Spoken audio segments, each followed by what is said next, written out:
pagi pemirsa Sultan TV, senang sekali saya Agus Maulana bisa menemani Anda di pagi hari ini, Senin ya, 25 Januari 2021. Nah pemirsa, kali ini bincang hari ini akan membahas seputar anak desa. Ini bagaimana caranya mengembalikan marwah anak desa ini, konon katanya pemirsa. Saat ini anak-anak desa atau desa juga termasuk sudah mulai ditinggalkan. Sekarang sudah orang-orang tuh lebih menitik beratkan, wah semuanya bisa dari kota. Padahal mungkin ya pada faktanya ini kata kawan saya pemirsa, kota itu tidak bisa hidup sebenarnya kalau tidak ada desa.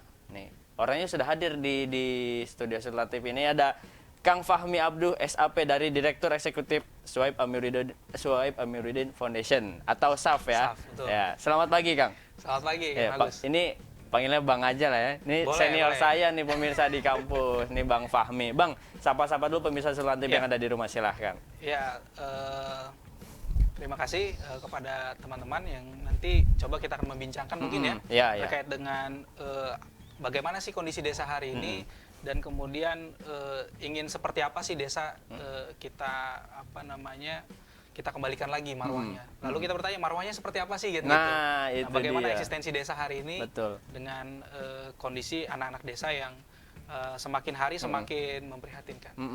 Ini Bang Fahmi jadi Direktur Eksekutif. Ini tapi saya kira Direktur Eksekutif tuh ya lumayan lah umurannya, kisaran berapa, kepala berapa. Ini masih muda nih Kang Fahmi ini. Ya, justru Direktur Eksekutif itu kan panggilan atau untuk meningkatkan motivasi.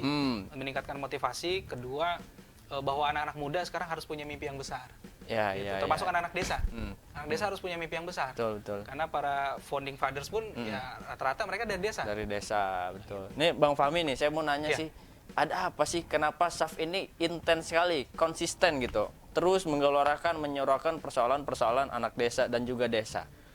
Ya, karena kita melihat desa ini adalah satu kumpulan masyarakat gitu ya, yang dia punya batasan-batasan gitu ya, punya keunikan-keunikan baik dari segi budaya, interaksi sosial, terus kemudian kegiatan-kegiatan masyarakatnya yang unik, yang itu menciptakan sebenarnya daya tarik dan itu membedakan kita Indonesia gitu ya dengan tentunya negara-negara lain gitu. Tapi sekarang nih SAF, Bang Fahmi nih di SAF sudah berapa tahun nih? Dari 2018 menuju 2001 hampir 2 tahun. 2 tahun ya. Nah, tapi ini mungkin untuk pemirsa Sultan TV yang belum tahu SAF, boleh dijelaskan Bang, SAF itu apa sih dan lokasinya di mana gitu. Jadi SAF itu, Kang Agus, merupakan satu lembaga sosial, gitu ya. Lembaga sosial yang bergerak di bidang penelitian, pengabdian, pemberdayaan masyarakat. Kita punya moto itu membangun bangsa dengan modal sosial. Membangun bangsa dengan modal sosial. Nah, bukan modal uang ya? Jadi modal sosial ini banyak, gitu banyak. Jadi bisa kita biasanya sih melakukan kegiatan-kegiatan kita dengan membangun jejaring. Jadi dengan berjejaring itu kita mendapatkan banyak manfaat ternyata gitu. Terus kemudian dengan berjejaring itu dengan melaksanakan program tentunya kerjasama timbul kepercayaan, trust gitu ya dalam diri kita, yang kemudian dari trust itu menimbulkan tanggung jawab. Gitu. Jadi hal-hal yang sifatnya yang dimaksud dengan modal sosial tadi, itulah yang kami bangun, itu yang kami jaga supaya pergerakan kita betul-betul pergerakan sosial. Ini Bang, ini menarik. Ini anak muda, kumpulan anak muda yang bergerak di bidang sosial. Saya rasa modal sosial itu, saya paham betul, di sosial itu lebih mahal daripada materi, menurut saya Bang ya. Ini pertama tuh menguras tenaga, menguras pikiran, menguras emosi dan segala macem. Nah ini bagaimana cara pembekalan SAF, terutama Pak Direktur Eksekutif nih, kepada ada kan kader-kader dan anggota yang lainnya, pengurus lainnya, bagaimana Kang pembekalannya? Jadi dengan tentunya tadi ya sudah disampaikan bahwa memang berat gitu ya dalam membangun sebuah komunitas dengan modal sosial. Tetapi kami yakin bahwa modal sosial ini banyak bisa didapatkan. Dimanapun kita bisa cari, dimanapun kita bisa berkawan, dimanapun kita bisa bermitra dan sebagainya. Nah, bicara pembekalan dengan tentunya regenerasi selanjutnya ini, ya kita menanamkan pertama tadi soal percaya diri dulu. Kita membangun percaya diri dulu, terus kemudian kita membangun sebuah program-program untuk mereka bisa tampil. Karena hari ini kita ingin anak-anak muda hari ini tampil. Jangan sampai mereka terpuruk di belakang gitu ya, tidak memainkan perannya dengan alasan, wah saya keterbatasan materi, saya dari desa, saya backgroundnya begini-begitu gitu. Nah kita nggak mau seperti itu. Kita mau ya anak-anak muda harus tampil. Gitu. Nah ini berbicara program yang menjadi panggung. Kalau tahu saya di SAF ini pengurusnya kan banyak nih. Berarti programnya banyak juga, Bang? Oh, kalau pengurus ya, mungkin. Kalau pengurus sih kita ada 10 orang. 10 orang. Jadi kalau berkaitan dengan tentunya relawan dan sebagainya, simpatisan yang biasa ikut dengan kita, itu lumayan gitu. Lumayan ya, per daerah ada ya? Ada, di Banten ada gitu ya.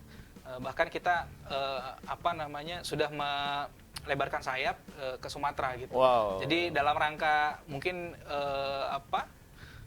sebulan yang lalu sudah dibahas mengenai Kongres Nasional Anak Desa. Nah, dalam rangka itu kita maka harus melebarkan sayap ke Sumatera gitu. Nah, iya. Gitu.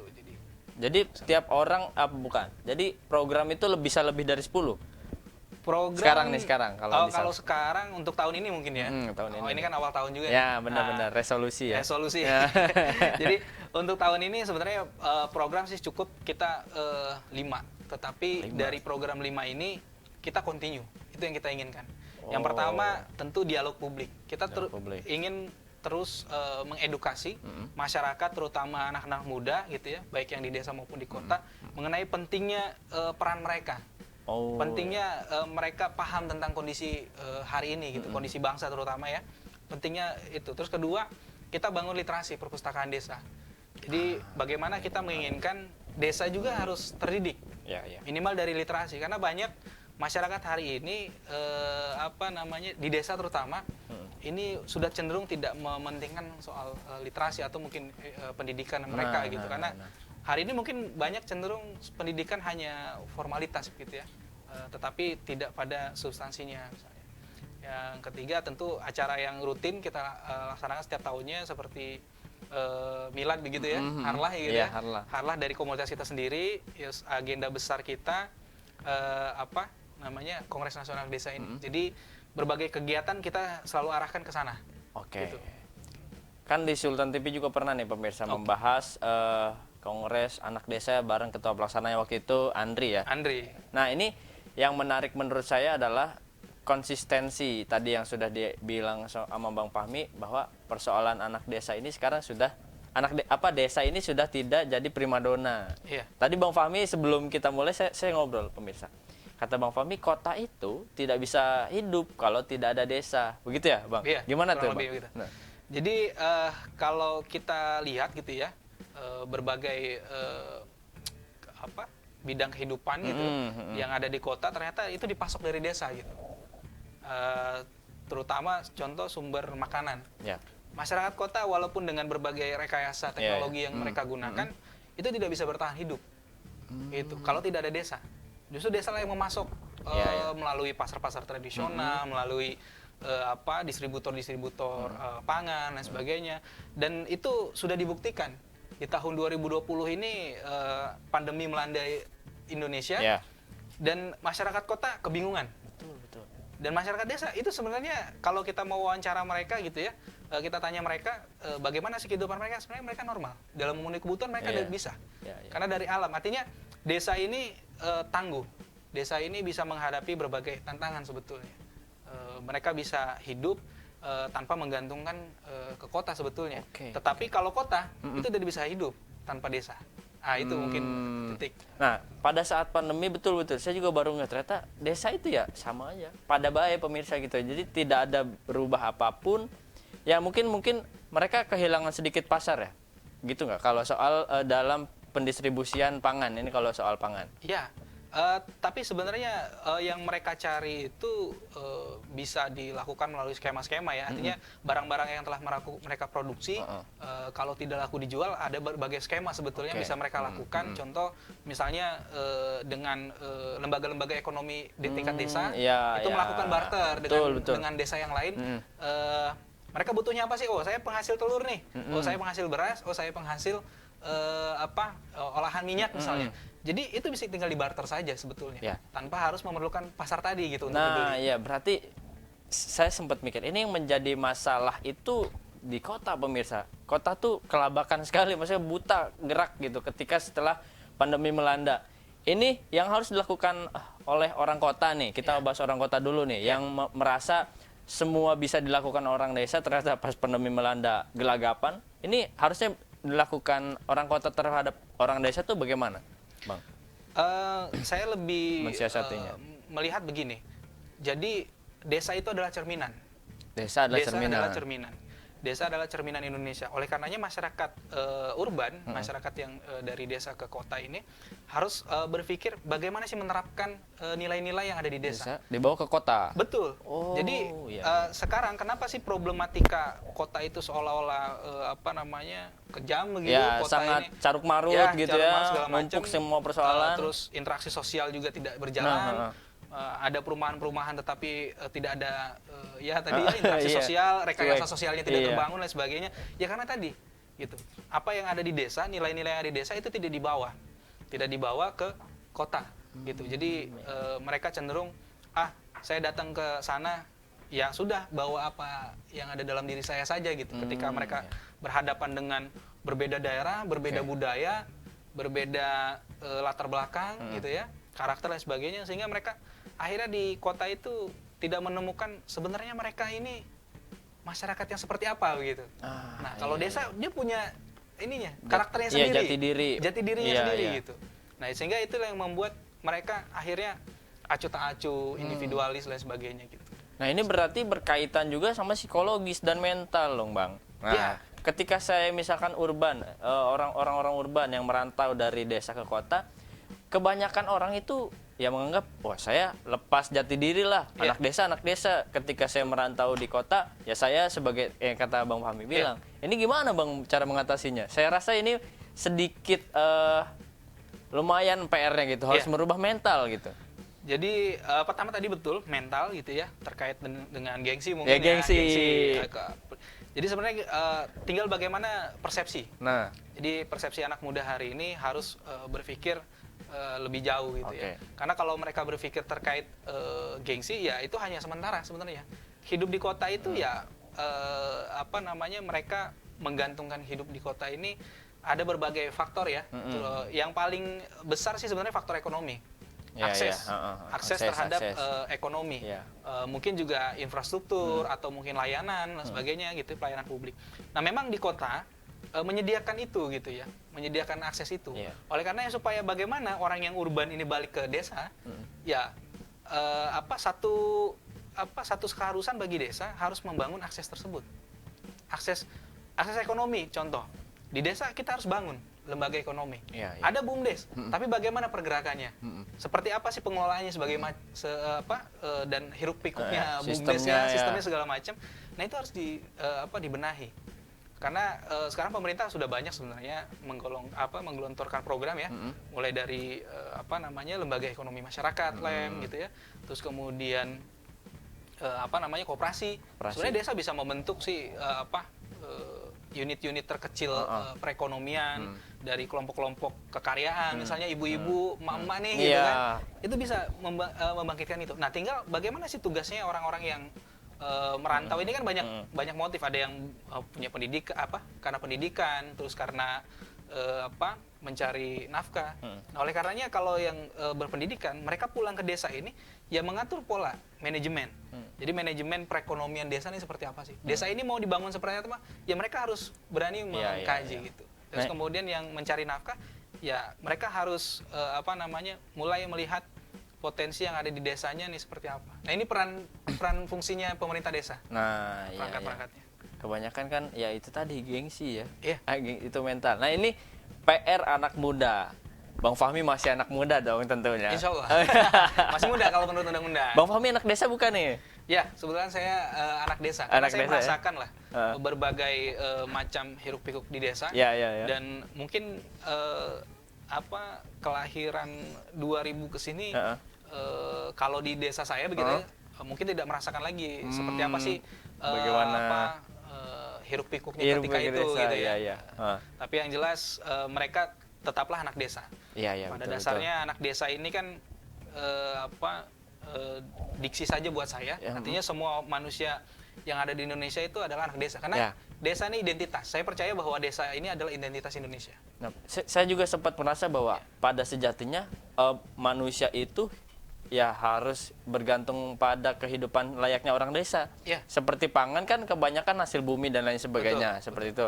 Saya rasa kalau kita meninggalkan budaya-budaya yang dilakukan orang desa gitu ya, akan kalau ngedepanin gengsi kan nggak bakal hidup ya bang ya. Susah. Seperti itu. Nah tapi ini persoalannya adalah anak muda tuh gengsinya tinggi bang. Bagaimana caranya menularkan energi-energi positif supaya yuk kita bangun desa, itu bagaimana caranya? Tapi jangan dulu bang. Oke. Kita akan rehat dulu setelah pariwara berikut ini, tetap di Bincang Hari Ini pemirsa.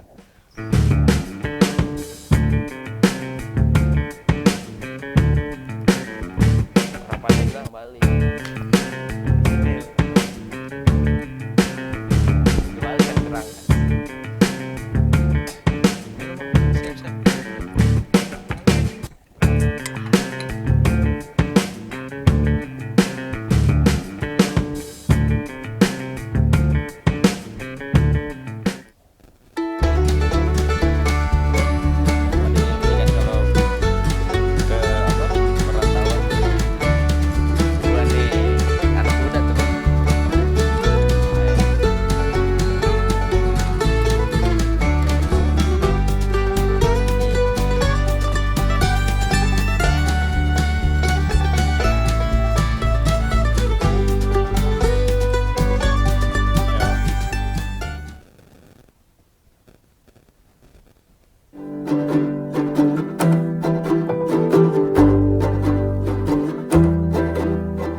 Ya tetap masih di Bincang Hari Ini pemirsa, saya ngelamun tadi. Nah ini acara ini pemirsa masih tayang, masih berlanjut beberapa jam ke depan. Kita 2 hari aja kali ya ngomongin soal kurang ya. Karena anak-anak SAP juga maksudnya pengurus-pengurus SAP konsisten menahun kayaknya ya kalau membahas soal desa ini dari ngebangunnya kayak gitu ya. Iya. Ya, seperti itu. Tapi sebelum Kongres Desa nih berapa tahun Bang persiapannya? Sebenarnya persiapan sih dari tahun kemarin. Kita ngelihat pandemi, kita merasa bahwa desa ini perlu. Desa ini perlu kita untuk munculkan, bukan hanya pemerintah membuat regulasi melalui undang-undang desa ya. Ya, tetapi, jadi seremonial ya. Kalau... Tetapi akhirnya desa ini kelabakan gitu. Dengan pengelolaan anggaran yang luar biasa. Anggaran banyak, orangnya nggak bisa ngolah. Dan desa sekarang cenderung terfokus pada anggaran gitu, bukan lagi kepada pemberdayaan atau mungkin yang lebih yang lebih eksplisit lagi mental tadi. Ya betul. Mental. Nah ini pemirsa, acara ini masih tayang nih, saya bilang tadi ya. Kalau ingin bertanya persoalan desa ataupun sebagainya, silahkan komen di YouTube channel kita. Nah acara ini juga tayang di website www.sultantv.co dan fanpage Facebook sultantv.co. Nah tadi kita masih balik ke persoalan anak muda nih Bang. Bang Fahmi anak muda, saya anak muda. Ada gengsi, biasanya anak muda, ada gengsi kemudian dan susah. Menurut saya susah, anak muda tuh bebal gitu tuh. Saya juga ngerasa lah sendiri.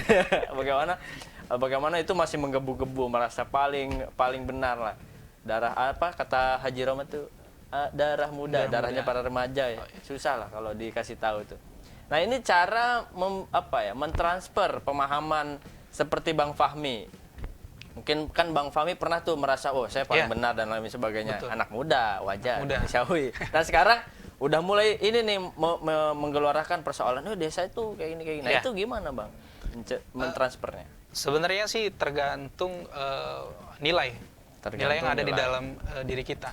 Dan nilai ini tentunya diperoleh dari berbagai sumber ya, baik itu dari literasi kita gitu ya, terus kemudian pengalaman, keluarga juga ya, banyak faktor sebenarnya nilai ini. Oleh karenanya saya pikir untuk menumbuhkan nilai supaya tidak terjadi mental yang kurang pas gitu ya, sehingga dibutuhkan peran-peran semua pihak, peran-peran semua pihak untuk menanamkan kepada anak-anak muda soal nilai.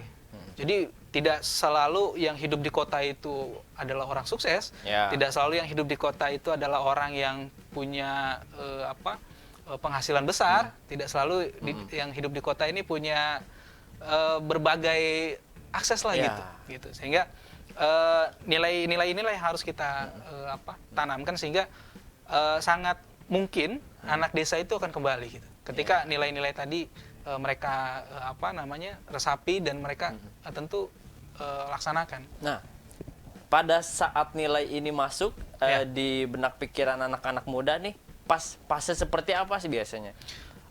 Atau mesti terpuruk dulu gitu baru sadar atau bagaimana nih? Sebenarnya sih kalau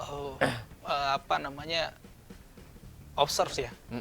Jadi saya sempat beberapa kali observasi ke beberapa daerah dan itu menunjukkan bahwa dari desa sangat luar biasa. Kenapa hari ini anak-anak tidak mau menggantungkan ke desa? Karena mereka melihat potret kota terus. Oh iya. Nah, jadi terus lihat kota gitu. Selalu kota potret. Oh, saya ingin mendapatkan tempat yang enak buat nongkrong, sejuk dan sebagainya. Ya mereka ke mall. Mereka pengen mendapatkan tempat hangout yang mereka anggap bahwa itu gaul karena mereka sering melihat media sosial, oh gaul itu seperti ini ya gitu ya. Jadi mereka akhirnya terpengaruh. Jadi observasi itu menjadi hal yang penting untuk menanamkan nilai tadi. Jadi dengan kita datang ke satu daerah ke daerah yang lain atau mungkin desa dengan desa yang lain, kita lihat potretnya seperti apa sih problematikanya. Karena dengan menemukan banyak problematika, dengan menemukan banyak potret itulah sehingga kita loh, kok desa saya nggak bisa begini? Sadar, ternyata selama ini gitu. Jadi ada sesuatu yang menyentak dirinya sehingga mereka berpikir, loh, kok bisa ya? Tapi kenapa saya nggak bisa? Loh, kok keren juga ya, asik juga ya gitu. Karena hidup pikuk kota, saya pikir orang akan mulai cenderung bosan ke depan. Banyak hari ini orang-orang kota sudah melakukan wisata liburan ke desa. Sebenarnya itu bukan nafikan bahwa mereka itu sebenarnya bosan dengan kehidupan kota. Mereka tuh butuh representasi alam. Pasti balik lagi ke alam, karena kita kodratnya memang cinta alam nih pemirsa. Ini bicara soal pembentukan di desa. Kalau misalkan saya terpikir, wah boleh juga nih saya balik ke desa nih Bang. Tapi kadang nih yang menjadi penghambat adalah saya sama siapa ya ngebangunnya gitu. Nah gitu tuh gimana tuh Bang cara membangunnya? Jadi sebenarnya kan di desa itu ada beberapa lembaga tentunya, organisasi di tingkatan desa, tingkatan kecamatan banyak sekali sebenarnya. Tinggal bagaimana kita mau menggerakkan itu aja. Mau gerak. Ada Karang Taruna, bahkan program-program pemerintah itu luar biasa. Jadi kalau kita ngelihat di tingkatan kelurahan itu bisa banyak. Ada beberapa lembaga organisasi dan pendamping mungkin ya. Ada pendamping pertanian, ada PKH, ada pendamping sanitasi dan sebagainya. Terus kemudian kalau organisasi ada Karang Taruna, ada KNPI tingkat kelurahan, tingkat desa. Dan saya pikir melalui lembaga-lembaga itulah gitu. Ada BUMDes, ada LEM tadi, ada KIM, kelompok informasi masyarakat, atau mungkin mereka bikin TBM. Ini luar biasa sebetulnya. Tinggal bagaimana cara untuk menggerakkan organisasi tersebut. Sumber daya saya pikir di desa nggak kekurangan kok. Bicara militansi desa bisa digerakkan asalkan tentu dengan jiwa-jiwa kepemimpinan gitu ya. Jadi sehingga kita ketika pulang itu ya harus punya jiwa kepemimpinan untuk menggerakkan masyarakat desa gitu. Nggak bisa masyarakat desa digerakkan tanpa kepemimpinan. Nah ini bicara soal taraf pendidikan. Konon katanya Bang, ini masih stigma ya banyak orang. Wah di desa tuh taraf pendidikannya masih rendah, maka pembangunan SDM-nya juga sulit. Gitu nggak sih sebenarnya faktanya? Saya rasa enggak ya. Taraf pendidikan memang berpengaruh, tetapi saya pikir bukan faktor utama ya. Bukan menjadi faktor yang cukup penting saya pikir, karena pendidikan ini kan diperoleh bukan hanya dari pendidikan formal sebetulnya. Iya. Jadi experience tadi yang experience dibilang tadi gitu. Jadi ya. banyak orang-orang yang sukses di desa gitu ya, itu mereka tanpa pendidikan, tapi karena mereka terlatih, terlatih dan contoh untuk mengembangkan satu komoditi misalnya, karena mereka terlatih terus kemudian mendapatkan pelatihan, pemerintah desa aware, memberi akses kepada pemuda desanya untuk bagaimana sih membudidayakan satu komoditas, dan akhirnya itu bisa berkembang gitu. Nah jadi pendidikan ini tidak menjadi salah satu faktor gitu ya. Tetapi pendidikan ini sebenarnya bisa ditempuh dengan berbagai hal. Mulai dari pelatihan-pelatihan. Tentu tadi ada yang dari pendamping-pendamping itu kan memberikan sedang ada teknologi apa sih sekarang terkait pertanian. Masa tanam bisa lebih percepat asalkan bibitnya begini-begini gitu. Jadi pengetahuan itu ternyata sejalan dengan banyaknya orang yang mau turun ke desa, maka desa akan maju gitu. Iya benar. Nah berarti Bang Fahmi sudah observe beberapa tahun dong gitu di persoalan anak desa ini atau di persoalan desa. Ada barangkali yang bisa di-share ke kawan-kawan pemirsa Sultan TV yang ini menarik loh untuk diangkat gitu. Iya. Jadi kalau saya kepikiran waktu itu observasi untuk Kongres Nasional Desa sebenarnya enggak ya gitu. Ya senatural saya gitu ya, ketika aja ya. Saya pergi ke beberapa daerah gitu ya. Saya melihat kok interaksinya luar biasa gitu. Di mana tuh Bang? Di Banten bukan Bang? Di Nusa Tenggara Barat. Saya kira di Banten. Ada juga di Banten mungkin karena ada beberapa waktu yang paling saya mengenal mungkin ya gitu ya. Di Nusa Tenggara Barat, di Lombok gitu ya. Jadi bagaimana masyarakat desa itu benar-benar memanfaatkan pariwisata mereka sebagai sumber perekonomian gitu. Dan itu bagaimana dari pengelolaan, profesionalitas pengelolaan, terus dari produk-produk yang tersedia di tempat wisata, ternyata itu hasil produksi masyarakat situ. Jadi masyarakat desa itu membuat produk-produknya terus kemudian dipasarkan di pariwisata di Lombok. Di Lombok. Gitu. Jadi barang itu bukan dari luar, tetapi dari masyarakat situ, dan itu dipromosikan di sana. Gitu. Kalau ngomongin barang luar, saya ingat persoalan madu palsu dari Baduy. Nah ini ada kaitannya nih, saya rasa nih. Kalau yang dikaitkan tadi ini madu Baduy yang palsu ini kan bergerak dari desa juga nih. Label madu Baduy itu dianggap yang paling wah dan mahal. Ternyata selama ini dipasok dari luar. Nah ini menurut Bang Fahmi, ini kejadian-kejadian ini tentu bukan satu saja. Saya rasa mungkin banyak juga oknum yang memanfaatkan desa sebagai label perekonomian mereka. Ini apa yang salah dan apa yang harus diperbaiki menurut Bang Fahmi ini? Jadi sebenarnya edukasi tadi penting. Edukasi ya tadi ya. Edukasi tentu edukasi produk. Jadi edukasi produk nih. Jadi apa sih yang menjadi potensi dari mereka? Maka itu harus digali. Kalau produknya berupa barang atau kerajinan, maka kerajinan itu harus mereka kaji. Gimana sih letak uniknya, bedanya dengan kerajinan yang sama di daerah lain, tetapi apa sih manfaatnya? Dia mempunyai nilai lebih nggak? Dia punya nilai kreativitas yang lebih tinggi nggak? Atau mungkin yang beda gitu ya? Dan sebagainya. Sehingga dengan edukasi produk itu, mereka mengenal produknya mereka. Dan mereka ketika mereka memasarkan, yang mereka sampaikan itu adalah bukan harganya terjangkau atau manfaatnya itu apa, tapi ada edukasinya. Edukasi bagaimana produk itu diperoleh, ciri-ciri produknya itu yang hasil madu Baduy kalau tadi kasusnya madu Baduy. Nah, jadi madu Baduy itu seperti apa, teksturnya seperti apa, kekentalannya dan sebagainya. Jadi bukan asal sembarang. Nih Baduy asli nih, nggak gitu ya? Nggak gitu. Jadi hari ini saya pikir masyarakat sudah literasinya lebih tinggi, sehingga ketika mereka disuguhi produk bukan hanya label harganya saja, tetapi ada edukasi di situ, atau mungkin keterangan, bukan hanya komposisi, tetapi mungkin ada edukasi. Ini madu ini dipetik berapa bulan sekali misalkan, terus dari lebah apa, terus manfaatnya apa, terus cara pemrosesannya seperti apa dan sebagainya. Mengedukasi itu menjadi hal yang penting untuk tadi menyelamatkan produk-produk Kalau lokal. kayak gitu orang lebih tertarik datang ke lokasi langsung ya. Jadi Ya. pengen lihat langsung prosesnya bagaimana. Justru itu. Dan produk yang terjual bisa lebih banyak menurut saya. Bisa lebih banyak dan itu bisa lebih mengembangkan dari satu potensi desa, itu bisa mengembangkan potensi yang lain. Iya. Contoh soal misalkan tadi orang mau ke Baduy. Pasti ketika mereka ke Baduy nggak mungkin membeli madu doang. Pasti ada produk yang lain yang mereka beli. Nah, artinya dari pengembangan satu potensi, itu akan mengembangkan potensi yang lain. Tinggal bagaimana mereka fokus, mau potensi apa yang mau mereka kembangin. Jadi satu desa ini harus fokus. Nah, gitu. persoalannya Bang adalah menggali potensi itu tidak semudah apa yang kita ucapkan sekarang ini. Betul. Betul. Itu gimana ya Bang?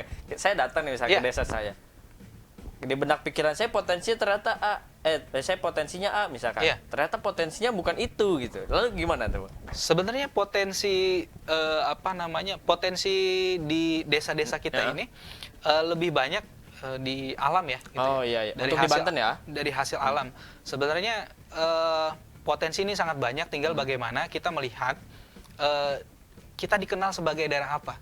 Jadi banyak desa-desa yang di atas namakan karena produknya, karena alamnya. Ini karena ini ada air mengalir, sungai begitu kan. Curug ya. Dikatakan Ci atau apalah depannya. Jadi sebenarnya tidak tidak terlalu susah juga sebenarnya untuk bagaimana menggali potensi. Tinggal bagaimana kita melihat latar belakang desa kita. Desa kita dikenal sebagai apa sih? Nah, itu yang harus kita munculkan. Kalau andaikan belum dikenal, misalkan, cukup mereka produk apa yang dihasilkan di satu daerah, misalkan ada bambu atau apa, ya mereka buat semacam peralatan-peralatan atau hiasan-hiasan itu dari bambu misalnya. Yang kemudian dari bambu itu bagaimana pengemasannya sebagainya gitu. Nah, tentu saya pikir potensi tadi ini akan sangat mudah untuk dilakukan ketika pemerintah desa mau dukung, mau support. Pemerintah desa mau menyediakan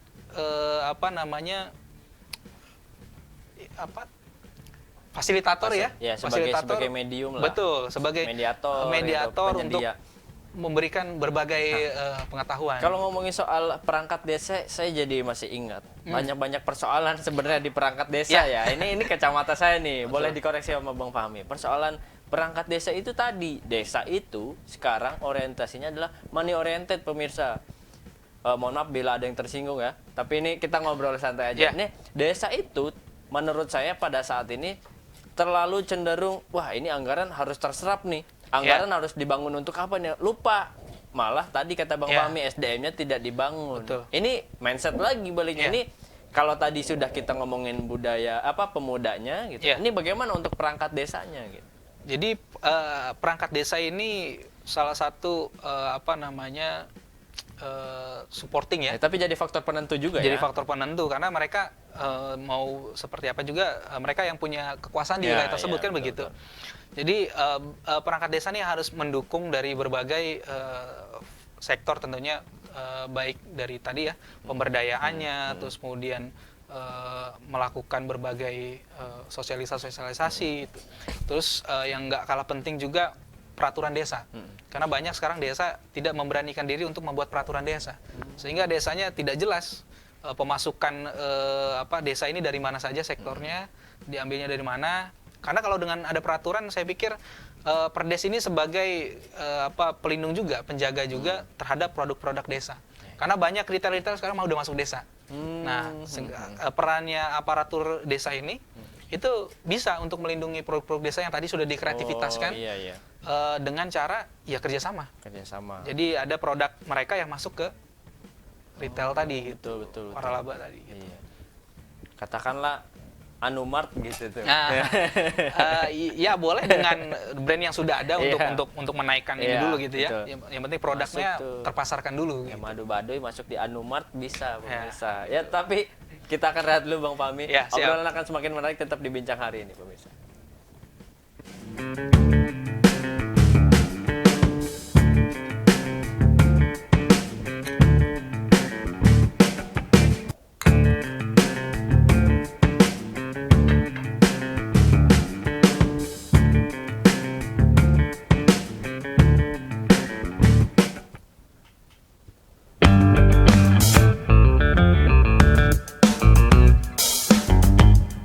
Tapi kalau di kampus kan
masih di Bincang hari ini pemirsa. Acara ini bisa disaksikan di website kita www.sultantv.co, juga di YouTube channel dan fanpage Facebook sultantv.co. Komen, subscribe, like dan komen ya untuk pertanyaan-pertanyaan yang ingin disampaikan. Tapi ini ada pertanyaan nggak? Nggak ada ya? Belum ya? Belum. Ntar kita tanya lagi aja. Nah, Bang Fahmi, kalau sekarang kan memasuki 2021. Ini tentu penuh harap dari SAF, kemudian resolusi tadi yang sudah dijelaskan beberapa di awal tadi. Ini harapan untuk anak desa ini ke depan seperti apa sih? Ya, harapan untuk anak desa tentunya mereka punya akses yang sama, gitu ya, akses yang sama baik untuk pekerjaan dan ekonomi atau misalkan juga untuk layanan, tentunya layanan kesehatan, karena ini menjadi penting gitu ya, karena banyak di desa kita menemukan persoalan-persoalan kesehatan, gizi buruk dan lain sebagainya begitu, sehingga saya berharap dengan adanya Kongres Nasional Desa ini bisa mengangkat apa sih permasalahan yang kemudian ini dirancang satu aturan atau mungkin kebijakan begitu ya, kebijakan terkait bagaimana sih mengentaskan keterpurukan desa gitu. Iya. Sebuah komposisi yang pas lah untuk regulasi nanti untuk anak desa. Ini kalau bicara desa yang sebenarnya, kalau desa itu potensinya tinggi dan bisa mengembargo diri ya, Bang ya. Maksudnya istilahnya tuh bisa, kalau di kekuasaan tuh bisa jadi adik kuasa lah gitu. Semuanya ada gitu tuh. Dan itu bisa terjadi suatu waktu kalau misalkan desa itu sudah mulai tahap ke sana. Ini tapi bicara skenario-nya adalah ketika desa sudah menguasai entah itu pangan, kemudian sektor pendidikan, kesehatan dan juga ekonomi lainnya, ini nasib yang kota gimana, Bang nih? Gitu. Sebenarnya kan kota ini kan mereka ini cenderung bergerak di bidang layanan ya, pelayanan-pelayanan, masyarakat kota lebih ke situ, terus kemudian industri-industri. Jadi sebenarnya masyarakat desa juga butuh sih masyarakat kota untuk apa? Untuk menyambung atau mendistribusikan tadi bahan-bahan yang mungkin mereka ketika mereka produksi kapasitasnya banyak nih gitu ya. Dan mereka pengen meningkatkan taraf hidup, otomatis kan pendapatan harus masuk. Nah, masyarakat kota punya peranan untuk mengambil hasil-hasil produksi di desa itu ya untuk mereka konsumsi, sekaligus akses-akses itu yang kemudian dibangun di desa gitu. Yang dari pemerintah, kemudian ekonomi itu kan harus berputar. Gak bisa dia di satu wilayah dia harus berputar. Untuk apa? Ya untuk meningkatkan pertumbuhan ekonominya lebih cepat. Jadi Indonesia akhirnya bisa memeratakan pembangunan dan sebagainya. Tentu tidak bisa juga desa mengurung dirinya untuk bisa hidup survival, tetapi kita bicara skala nasional gitu. Tetapi desa ini satu wilayah yang punya peranan lah, saya pikir gitu. Nah, Bang Fahmi, ini di SAF ini kan kata tadi di awal sudah bilang ada beberapa partisan juga yang ikut membantu mensukseskan kegiatan-kegiatan di SAF. Ini sejauh ini di Banten nih, sudah mulai sudah berkolaborasi dengan lembaga mana saja atau mungkin dengan pemerintahan? Ya, kalau untuk di Banten sendiri kita sudah berkolaborasi beberapa komunitas gitu ya, komunitas yang ada di setiap daerah tentunya, termasuk di Pandeglang, terus kemudian di Cilegon gitu ya. Ada juga yang di Tangerang. Tinggal bagaimana kita sebenarnya mengkomunikasikan konsepnya seperti apa sih gitu ya. Jadi kita belum menyampaikan konsep utuhnya kepada mereka, sehingga karena memang ini muncul di akhir-akhir tahun 2020 kemarin gitu, Kongres Nasional Desa itu untuk digarap, sehingga kita butuh mitra-mitra, butuh partisan-partisan tadi gitu ya untuk mensukseskan kegiatan kita. Nah, yang tadi kata Bang Fahmi, ada event terdekat apa, Bang? Event terdekat itu donasi Al-Quran untuk guru-guru ngaji. Donasi Al-Quran. Al-Quran dan Juz Amma dan di Pandeglang. Oh, Pandeglang. Itu SAF sendiri atau ada dibantu dengan kita berkolaborasi dengan Fokus Pandeglang gitu. Iya, Fokus Pandeglang yang rencananya sih akan dilaksanakan di daerah Munjul. Gitu. Munjul ujung banget ya. Jadi Munjul ke sana gitu ya. Sehingga nanti kita menginginkan sebenarnya begini. Dengan kita berkunjung ke desa itu kita melihat potret tadi itu. Iya, gitu. Jadi sembari kita mau melaksanakan program kita melihat potret. Observasi tadi. Benar. Jadi selain kita ingin memperkaya sebenarnya isu-isu yang di desa, terutama di Banten gitu ya, supaya kita menguasai betul sebenarnya di Banten ini permasalahannya apa sih gitu terkait desa. Karena nanti di Sumatera seperti apa ya, di wilayah-wilayah yang lain seperti apa gitu. Nih kalau bicara soal di daerah tadi, ini kalau saya nih anak desa ingin bikin program kerjasama dengan SAF, ini caranya bagaimana? Aksesnya, komunikasinya ngebangun ke siapa gitu? Oh ya, kalau untuk kerjasama sih sebenarnya bisa datang langsung gitu ya ke sekretariat kita di Persada Banten, Blok D3 ya, iya. Blok D3 nomor 1. Kita punya sekretariat, kita namakan dengan Rumah Buku SAF gitu, Rumah Buku SAF. Terus kemudian kalau bisa menghubungi langsung sebenarnya sih via saya juga boleh gitu boleh. Gitu di WhatsApp gitu. Atau bisa cek langsung di website kita gitu, di website Soeb Amiruddin Foundation. Oh iya. Gitu. Di medsosnya, Bang? Medsos juga ada di Instagram, di di Rumah Buku SAF _ gitu. Nah, ya mungkin untuk pemirsa Sulive TV yang mau ada event misalkan ataupun ingin membangun desanya tapi membutuhkan nih SAF mungkin siap mitra. Ya untuk membangun desa, misalkan Bang Fahmi ini di desa Anu nih butuh bantuan itu untuk membangun literasi kan itu kan. Siap ya? Kita sih terkait kesiapan kita siap. Insya Allah selalu siap untuk memberikan terutama tadi ya itu terkait tentang literasi, karena semua harus kita mulai dari literasi terlebih dahulu gitu, dan supaya mereka paham. Dan pemirsa, ini memang gerakan sosial tadi, jadi ketika kerjasama jangan takut soal materi ya Bang ya, ini karena kegiatan sosial. Pokoknya orang-orang SAF terbaik lah, orang-orangnya tulus ikhlas kerja nyata. Insya Allah. Bang, terima kasih sudah. Ini sudah 1 jam nih ngobrolin. Wah, luar biasa ya. Terakhir Bang, silahkan closing statement kepada pemirsa Sultan TV.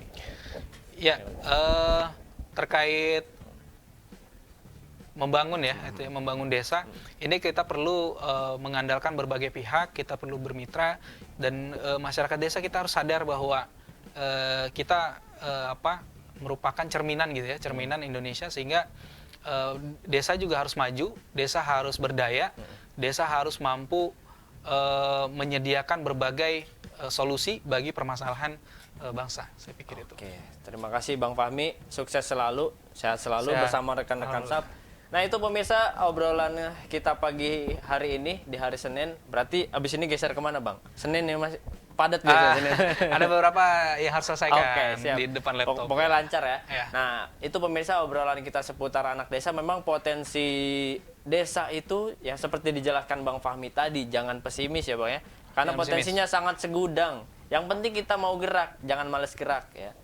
Kita mau membangun, potensi itu akan datang sendiri dengan apa yang kita lakukan. Terima kasih, saya Agus Maulana pamit undur diri. Assalamualaikum warahmatullahi wabarakatuh.